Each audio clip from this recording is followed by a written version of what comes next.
രൂപയ്ക്ക് എടുത്ത 87 ലക്ഷം രൂപയ്ക്ക് എടുത്ത ഭൂമിക്ക് വീണ്ടും നഷ്ടപരിഹാരമായിട്ട് 12 കോടി രൂപ ഭൂമിക്ക് ദേവസ്വം കൊടുക്കേണ്ടി വന്നു കേസിന്റെ തോറ്റെടുപ്പം.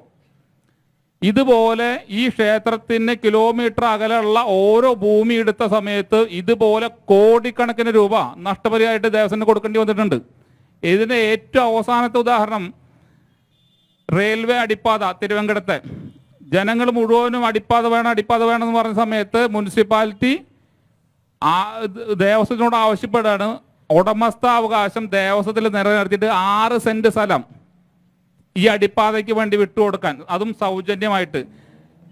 കോടിക്കണക്കിന് രൂപ 6 പ്രാവശ്യമായിട്ട് നഷ്ടപരിഹാരം കൊടുത്ത ഭൂമി സൗജന്യമായിട്ട് 6 സെന്റ് വിട്ടുകൊടുക്കാൻ വേണ്ടിയിട്ട് ദേവസ്വനോട് പറയുന്നു.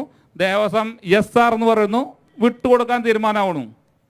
ഭക്തർ കോടതി പോയി, കേസ് അത് സ്റ്റേ ആയി.